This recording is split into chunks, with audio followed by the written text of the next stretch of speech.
Praise the Lord. இந்த மாலை நேரத்தில் உங்கள் ஒவ்வொருவரையும் பார்ப்பதில் மிகுந்த மகிழ்ச்சி அடைகிறேன். ஆண்டவரோட நாமம் மகிமைப்படுவதாக. இந்த மாலை நேரத்திலும் 2 கொரிந்தியர் 4:16 புறம்பான மனுஷன் அழிந்து உள்ளான மனுஷன் நாளுக்கு நாள் புதுப்பிக்கப்படும் வசனம் சொன்னது போல, இந்த வசனத்தை கேட்கிற ஒவ்வொரு தாயாரும் தகப்பனாரும் ஒவ்வொரு தம்பி தங்கச்சியும் ஆண்டவர்கிட்ட அனுதினமும் சொன்ன, ஆண்டவரே என்னோட புறம்பான மனுஷன் அழிந்து என்னோட உள்ளான இருதயம் நாளுக்கு நாள் புதுப்பிக்கப்படும் ஆண்டவரே. அதனாலதான் வசனம் சொல்லுகிறது, மனுஷனோ முகத்தை பார்க்கிறான், தேவனோ இருதயத்தை பார்க்கிறார்னு.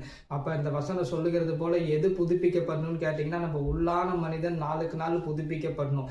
ஆண்டவர்கிட்ட இந்த வசனத்தை வச்சு அனுதினமும் ஜெபம் பண்ண, ஆண்டவரே என்னோட புறம்பான மனுஷன் ஒளியன், ஆண்டவரே என்னோட உள்ளான மனுஷன் நாளுக்கு நாள் உங்க வசனத்தினால உங்க வார்த்தையினால உங்களோட நன்மையினால உங்களுடைய கிருபையினால என்னோட உள்ளான மனுஷன் நாளுக்கு நாள் புதுப்பிக்கப்படணும் ஆண்டவரேன்னு அனுதினமும் நீங்களும் நானும் ஜெபம் பண்ணும்போது கண்டிப்பா ஆண்டவர் இந்த வசனத்தின்படி நம்மளை கேட்கிறவர்களா மாத்திரம் இல்ல, இந்த வசனத்தின்படி சாட்சி உள்ளவர்களா வாழ்றதுக்கு ஆண்டவர் மாத்திர உண்மை உள்ளவரா இருக்கிறாரு.